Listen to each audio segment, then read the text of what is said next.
Hi students, तो आज हम कंटिन्यू करने वाले हैं लॉज ऑफ मोशन के फॉर्मूलाज को। फर्स्ट पार्ट अगर नहीं देखा है तो आप लोग देख लेना, उसके बाद ही सेकंड पार्ट पे आना तो आप लोगों को समझ में आएगा।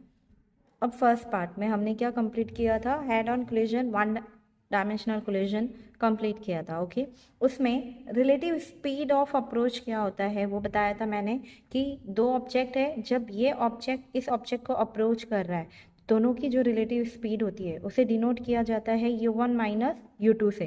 u1 क्या है? u1 है initial speed of this body and u2 is the initial speed of this second body. Okay, so overall the relative speed of approach क्या हो जाएगा? u1 minus u2 and this thing is happening before the collision. ये before the collision हो रहा है, right? ये approach कर रहा है, अभी दोनों का अप्रोचिंग हुआ नहीं है, इसीलिए कोलिजन नहीं हुआ है। तो हम कह सकते हैं ये क्या है? बिफोर द कोलिजन वाला पार्ट, जिसमें रिलेटिव स्पीड ऑफ अप्रोच क्या हो जाएगा? u1 minus u2। ओके, अब आफ्टर द कोलिजन क्या होगा? जब दो ऑब्जेक्ट टकराते हैं, ठीक है, मैंने आपको वो मार्बल का एग्जांपल दिया था, जब दो ऑब्जेक्ट टकरा रहे हैं एंड देन वो एक दूसरे से सेपरेट हो रहे हैं, ओके, तो वो स्पीड को हम क्या कहते हैं? Separation speed. ओके, अब दोनों की रिलेटिव सेपरेशन ऑफ स्पीड क्या है? ठीक है, तो रिलेटिव स्पीड ऑफ सेपरेशन कैसे हम फाइंड आउट करेंगे? बाय फर्स्ट ऑब्जेक्ट का फाइनल वेलोसिटी क्या हो जाएगा? v1 एंड सेकेंड ऑब्जेक्ट का v2। So relative speed of separation क्या हो जाएगा? v1 माइनस v2 एंड ये क्या हो रहा है? आफ्टर द कोलिजन, इसीलिए रिलेटिव स्पीड ऑफ सेपरेशन क्या है? v1 minus v2। ओके, सो इसके बाद कोएफिशिएंट ऑफ रेस्टिट्यूशन होता क्या है? कोएफिशिएंट ऑफ रेस्टिट्यूशन वाला मैंने आपको एक वीडियो अपलोड किया है, तो go and watch it out, तो आपको समझ में आएगा। यहाँ पर सिंपल कोएफिशिएंट ऑफ रेस्टिट्यूशन आपको क्या बताता है कि जो भी कोलिजन है, जो भी टकराव हो रहा है, वो किस टाइप का है, इलास्टिक है कि इनइलास्टिक है, वो हमें बताता है। तो ये बाय फॉर्मूला क्या होता है? Is a negative ratio of relative speed of separation to the relative speed of approach. Okay, अब रिलेटिव स्पीड ऑफ सेपरेशन मैंने क्या बताया? v1 माइनस v2, तो जस्ट पुट करो, and relative speed of approach क्या है? u1 माइनस u2, तो just substituted. अब क्या करना है? माइनस माइनस आप चाहे तो न्यूमरेटर में ले लो या तो डिनोमिनेटर में ब्रैकेट के अंदर ले लो। ओके, तो यहाँ पर मैं न्यूमरेटर में ब्रैकेट के अंदर माइनस ले रही हूँ, तो ये क्या हो जाएगा? नेगेटिव नेगेटिव पॉजिटिव हो जाएगा, ये पॉजिटिव है तो ये नेगेटिव हो जाएगा, तो क्या हो जाएगा? v2 minus v1 divided by u1 minus u2। Okay, so coefficient of restitution क्या हो जाएगा? v2 minus v1 divided by u1 minus u2। Okay, overall. But अगर आपको याद रखना है तो बाय डेफिनेशन कैसे याद रखोगे? The negative ratio of relative speed of separation to the relative speed of approach. Okay, अब नेक्स्ट आता है कोलिजन वाला पार्ट। कोलिजन जो है वो दो टाइप के हैं, elastic collision and inelastic collision, आपको पता है। अब इलास्टिक कोलिजन में हम कैसे पता करते हैं कि ये इलास्टिक है कि इनइलास्टिक है? तो ये तीन चीज़ें होती है जिससे हमें पता चलता है कि जो कोलिजन है, जो टकराव हो रहा है, वो इलास्टिक है कि इनइलास्टिक है। तो सबसे पहला क्या होना चाहिए? Conservation of momentum. Conservation of momentum means कि इनिशियल मोमेंटम उसका इक्वल होना चाहिए फाइनल मोमेंटम के। ओके, अगर मोर देन वन बॉडी है तो summation of initial momentum equals to summation of final momentum. Second वाली जो इंपॉर्टेंट है वो है conservation of kinetic energy. Initial kinetic energy should be equals to final kinetic energy. And coefficient of restitution जो होता है इलास्टिक कोलिजन का वो होता है 1। तो ये तीन चीज़ें अगर हमें मिल रही है मीन्स वो कोलिजन कौन सा है? इलास्टिक कोलिजन है। अब नेक्स्ट देखते हैं इनइलास्टिक। इनइलास्टिक कोलिजन, अब इनइलास्टिक कोलिजन में चाहे वो कोलिजन, इतना एक बात याद रखना, चाहे वो कोलिजन इलास्टिक रही है इनइलास्टिक रहे, कंजर्वेशन ऑफ लीनियर मोमेंटम दोनों में भी होगा। ओके, अब कोलिजन इलास्टिक है या इनइलास्टिक है ये डिपेंड करता है काइनेटिक एनर्जी पे। अगर काइनेटिक एनर्जी कंजर्व्ड हो रही है मतलब वो क्या है? इलास्टिक कोलिजन है। ओके, और अगर काइनेटिक एनर्जी कंजर्व्ड नहीं हो रही है मतलब वो क्या है? इनइलास्टिक कोलिजन है। और कोएफिशिएंट ऑफ रेस्टिट्यूशन क्या होता है इनइलास्टिक कोलिजन का? 0। ओके, तो यहाँ पर कोलिजन्स कंप्लीट हो गए वन डायमेंशनल। अब टू डायमेंशनल कोलिजन देखते हैं। Head on non head on collision, अब नॉन हेड ऑन कोलिजन मतलब क्या होता है, दोनों भी जब मैं मार्बल स्ट्राइक करती हूँ तो दोनों का सेंटर जो है वो एक दूसरे को मीट नहीं होना चाहिए। ओके, अगर आप ध्यान से देखो तो ये देखिए, ये इसका सेंटर है एंड इस मार्बल का सेंटर कहाँ है, यहाँ, तो लाइन ऑफ इम्पैक्ट पर दोनों नहीं होता है। ओके, दोनों का सेंटर लाइन ऑफ इम्पैक्ट पे नहीं होता है।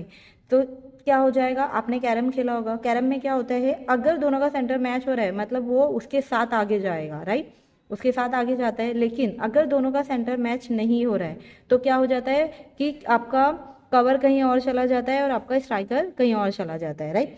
तो उसी तरह यहाँ पर नॉन हेड ऑन कोलिजन में यही चीज़ होती है। जब आप समझो ये आपका कवर है एंड ये आपका स्ट्राइकर है, जब आप इसको स्ट्राइक करोगे तो ये क्या हो जाएगा, दोनों का सेंटर मैच ना होने की वजह से आपका जो कवर है वो कहाँ चला जाएगा, एक साइड, एंड स्ट्राइकर कहाँ चला जाएगा दूसरे साइड। अब वो दोनों भी अलग अलग डायरेक्शन में जाते हैं विथ सम एंगल। ओके, जहाँ पर आपका स्ट्राइकर जाएगा वो एक एंगल बनाएगा with the line of impact θ1, and जहाँ पर आपका कवर जाएगा वो क्या बनाएगा, एक angle θ2 with the from line of impact. Okay, अब सिमिलरली यहाँ पर एक दो ऑब्जेक्ट है आपका, एक ऑब्जेक्ट का मास है m1, दूसरे वाले ऑब्जेक्ट का मास है m2।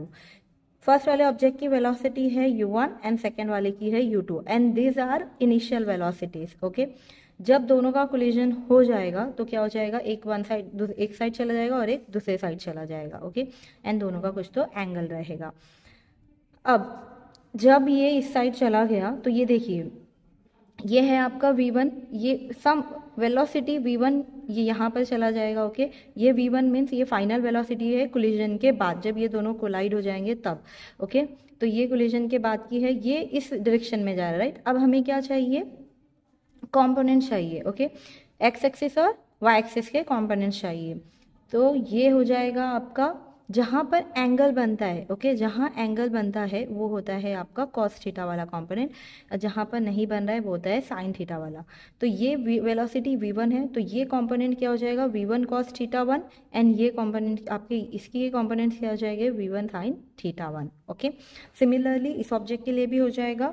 यहाँ अगर आपको एंगल्स के लॉस पता है, रूल्स पता है, तो देखिए ये एंगल बन रहा है यहाँ पर, सिमिलरली यहाँ पर एक एंगल बन रहा है, तो ये एंगल्स जो होते हैं वो सेम होते हैं। ओके, सिमिलरली यहाँ पर भी वही हो रहा है, ये एंगल है, ये एंगल है, तो θ2 और θ2, तो यहाँ पर जहाँ थीटा बन रहा है वो है आपका cos θ एंड यहाँ पर आ जाएगा sin θ, सेम चीज़।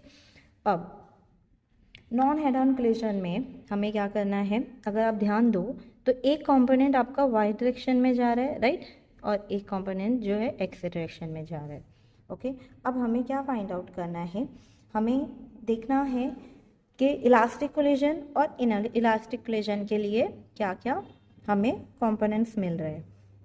अब देखिए, अगर ये इलास्टिक कोलिजन है, ओके, इलास्टिक कोलिजन है मीन्स मैंने क्या बताया, दो चीज़ें कंपलसरी है, एक तो कंजर्वेशन ऑफ मोमेंटम और दूसरा काइनेटिक एनर्जी कंजर्व्ड होना चाहिए, right, and third cheese coefficient of restitution क्या होना चाहिए, 1। अब कंजर्वेशन ऑफ मोमेंटम में ध्यान दीजिए कि ये ऑब्जेक्ट जो है दो कंपोनेंट दे रहा है एक्स और वाई में, इसीलिए हम कंजर्वेशन ऑफ मोमेंटम दोनों डायरेक्शन में चेक करेंगे कि वो कंजर्व्ड हो रहा है या नहीं।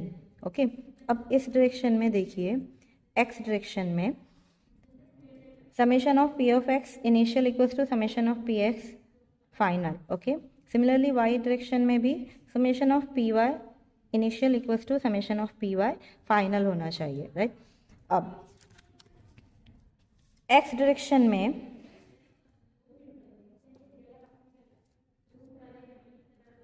ओके ये एक्स डायरेक्शन में है, तो इनिशियल मोमेंटम क्या हो जाएगा, ये देखिए ये दोनों एक्स डायरेक्शन में है इनिशियली, एंड यहाँ पर ये दोनों ऑब्जेक्ट का कौन सा कंपोनेंट एक्स डायरेक्शन में, v1 cos θ1 and v2 cos θ1, ये एक्स डायरेक्शन में है, राइट, ये वाई डायरेक्शन में है, इसीलिए हमें इसे कंसिडर नहीं करना है एक्स डायरेक्शन के लिए। तो यहाँ पर क्या हो जाएगा, सबसे पहले मोमेंटम का फॉर्मूला क्या होता है, मास इनटू वेलोसिटी। तो इनिशियली क्या हो जाएगा, m1 u1 plus m2 u2। Okay, m1 u1 plus m2 u2 equals to m1 v1 cos theta 1, okay, क्योंकि वेलोसिटी का क्या है यहाँ पर आपको component v1 cos theta 1 plus m2 v2 cos theta 2, okay. तो इनिशियल एंड फाइनल इक्वल हो गया। अब y डायरेक्शन में क्या है, अब y डायरेक्शन के लिए सेम चीज़ करनी है। y डायरेक्शन में आफ्टर कोलिजन क्या है आपके पास, m1 v1 sine theta 1 plus m2 v2 sine theta 2। But before देखिए, बिफोर कोलिजन क्या ये ऑब्जेक्ट y डायरेक्शन में कोई कॉम्पोनेंट्स दे रहा है? नो, ये सिर्फ x डायरेक्शन में है, ओके। सो इसीलिए हम यहाँ पर क्या करेंगे, इनिशियली y डायरेक्शन के जो कंपोनेंट रहेंगे मोमेंटम के वो क्या हो जाएंगे, ज़ीरो, राइट। तो summation of P Y initially will be zero. तो zero equals to m1 v1 sine theta 1, right. ये हो गया आपका m1 v1 साइन थीटा 1, ये क्या है, पॉजिटिव y एक्सिस में है, एंड ये कहाँ पर है, नेगेटिव y एक्सिस में। तो ये क्या देगा, माइनस v2 साइन थीटा 2। तो यहाँ पर क्या हो जाएगा, minus m2 v2 sine theta 2, okay. तो ये हो गया। अब रीअरेंज करेंगे तो हमें क्या मिल जाएगा, यहाँ जीरो है तो ये नेगेटिव यहाँ चला जाएगा तो पॉजिटिव हो जाएगा। तो हमें फाइनली क्या मिलेगा, m1 v1 sine theta 1 equals to m2 v2 sine theta 2, okay. अब उसके बाद आते हैं काइनेटिक एनर्जी पे। तो इलास्टिक कोलिजन में क्या होता है, काइनेटिक एनर्जी कंजर्व्ड होती है, राइट। काइनेटिक एनर्जी का फॉर्मूला क्या होता है, half m v square, right. अब बेस्ड ऑन उनकी वेलोसिटीज क्या है हमें वो करना है, ओके। एक और बात कि काइनेटिक एनर्जी जो है वो हम एक्स और वाई एक्सिस में ऐसे फाइंड आउट नहीं करेंगे, बिकॉज ये क्या है, स्केलर क्वांटिटी है, ठीक है। ये वेक्टर क्वांटिटी नहीं है। हम ऐसे नहीं बोलते कि इतनी एनर्जी एक्स एक्सिस में जा रही है, इतनी एनर्जी वाई एक्सिस में जा रही है, एक्स और वाई, ऐसे कुछ नहीं बोलते। सिर्फ हम बोलते कि इतनी एनर्जी है, किस डायरेक्शन में है ये नहीं बोलते हैं, ओके। तो ये क्या हो जाएगा आपका स्केलर क्वांटिटी। तो इनिशियली जो ऑब्जेक्ट है m1, उसका वेलोसिटी क्या हो जाएगा, half m1 u1 square, okay, before collision. m2 के लिए क्या हो जाएगा, हाफ m2 u2 स्क्वायर। दोनों का समेशन इनिशियल मिल गया।